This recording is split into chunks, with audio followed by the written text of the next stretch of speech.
نحمده ونصلي على رسوله الكريم اما بعد فاعوذ بالله من الشيطان الرجيم بسم الله الرحمن الرحيم ويؤثرون على انفسهم ولو كان بهم خصاصة۔ ایمان والوں کی اللہ تعریف فرماتے ہیں کہ وہ اپنے اوپر دوسروں کو ترجیح دیتے ہیں اگرچہ وہ خود تنگ دست ہوتے ہیں۔ اس کو تنگ دستی کا خوف بھی ہوتا ہے لیکن پھر بھی وہ اپنے اوپر دوسروں کو ترجیح دیتے ہیں۔ ایسے موقعوں پر جس طرح آج کل کا ساری دنیا میں جو ماحول پیدا ہو چکا ہے اور لوگ گھروں میں محصور ہو کر بند ہو چکے ہیں، زیادہ تر مزدور کار یا چابڑی فروش یا جو کمزور طبقے کے لوگ ہیں جو روزمرہ زندگی میں روزمرہ کام کر کے وہ اپنا پیٹ پالتے ہیں، وہ سارے لوگ جب گھروں میں بیٹھ چکے ہیں تو ان کے لیے اب زندگی بہت مشکل ہو چکی ہے۔ لہٰذا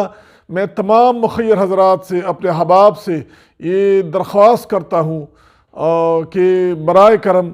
اگر آپ صاحب نصاب ہیں، اگر آپ کے اوپر زکوٰۃ فرض ہو چکی ہے، اگر آپ زکوٰۃ دینا چاہتے ہیں تو براہ کرم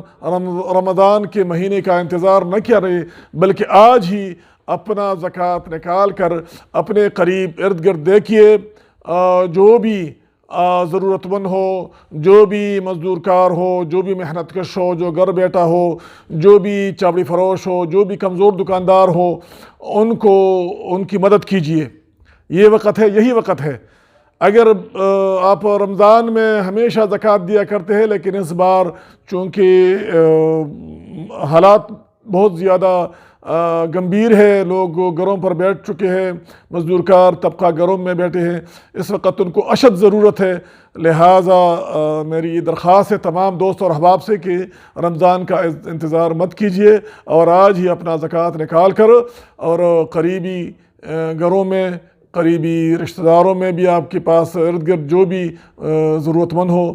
ان کی مدد کیجیے۔ میرے بھائیوں، یہ ویڈیو جتنا بھی ہو سکے آگے شیئر کیجیے، جتنا بھی شیئر کر سکتے ہیں آپ، جہاں جہاں یہ ویڈیو پہنچ جائے اور لوگ اس پہ عمل کرے تو ایک صدقہ جاری ہے، اللہ تعالیٰ آپ کو بھی اس کا اجر دے گا۔ جزاک اللہ۔